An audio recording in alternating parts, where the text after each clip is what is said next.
আমি 1.5 কিলো ওজনের একটা মুরগি নিলাম।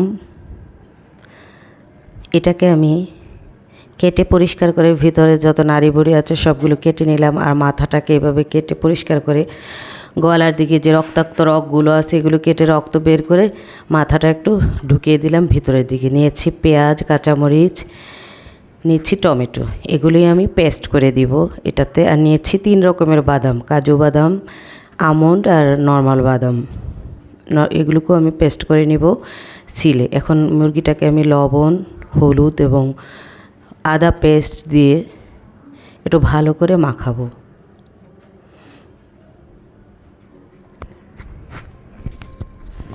ডিয়ার ভিউয়ার্স, আসসালামু আলাইকুম। কেমন আছেন সবাই? আলহামদুলিল্লাহ, আমি অনেক ভালো আছি। গত 11ই মে আমার ছেলের জন্মদিন ছিল। সে তার বিভিন্ন কর্মব্যস্ততার জন্য সেদিন আমি তাকে খাওয়াতে পারিনি। তা আজ মনে হলো এই সপ্তাহে বাসায় এসেছে, আজ এটা আমি খাওয়াই। কিন্তু ছেলের খুব কঠিন ডায়েট চলছে। ছেলে খেতে চায়নি। বললাম যে কিছু হবে না, ভাত একটু কমিয়ে এটা খেয়ে ফেলো। আমি চুলাতে কড়াই বসিয়ে দিলাম তেল ঢেলে। তেলটা গরম হয়ে এলেই আমি কিন্তু মুরগিটাকে মাখিয়ে প্রায় 30 মিনিট ঢেকে রেখেছিলাম, একটু মশলাটা যেন ভেতরের দিকে ঢোকে। এখন মুরগিটাকে দিয়ে দিলাম, উল্টে পাল্টে আমি ভেজে নেব। এই ফাঁকে আমি বাদামগুলো যে ভিজিয়ে রেখেছিলাম এগুলো শিলাগুলো পরিষ্কার করে এখন আমি পিষে নিব। বাদামটাকে আমি পাটাতে পিষিয়ে নেব, আর কাঁচামরিচ, পেঁয়াজ, টমেটো যেটা আছে এটা আমি ব্লেন্ডারে করে নেব।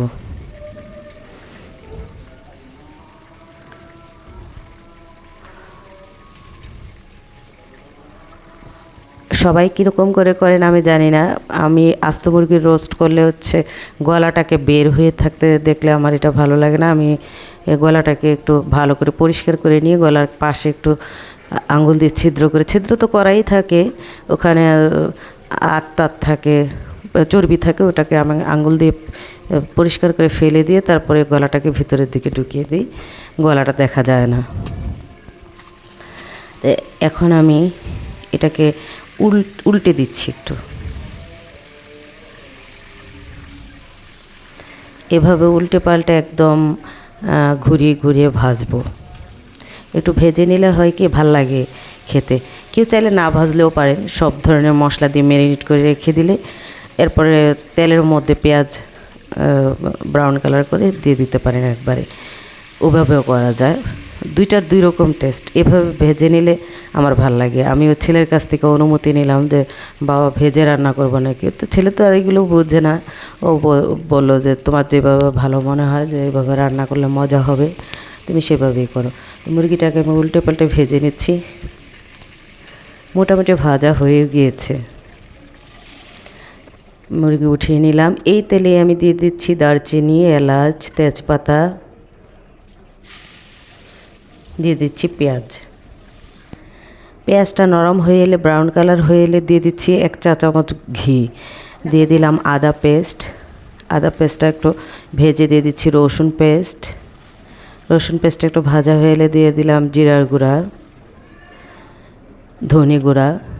এই মশলাগুলো একটু ভাজা হয়ে আসতে দিয়ে দিয়েছি পেঁয়াজ আর কাঁচামরিচের পেস্ট।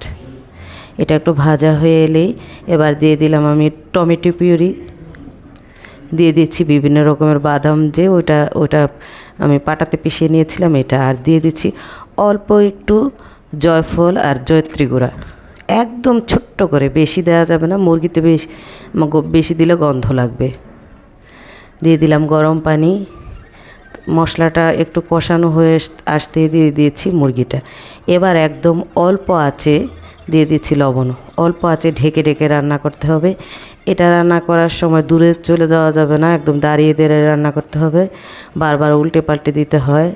আর আমরা 2 জন খাওয়ার জন্য দুই পিস দিয়ে দিলাম রোস্ট, সেটাকেও আমি ভেজে রেখেছিলাম।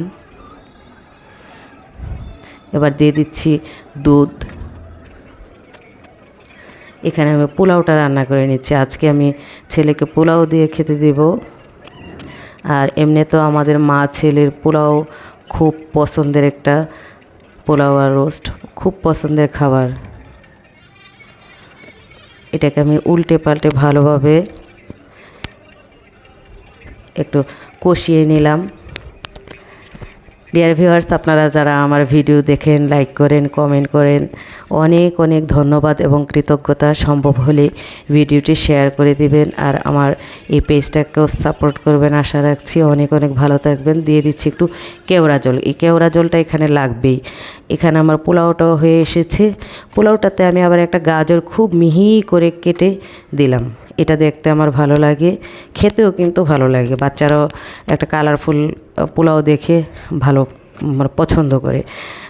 অনেক অনেক ভালো থাকবেন সবাই। আমার রান্না হয়ে গেল। বাই।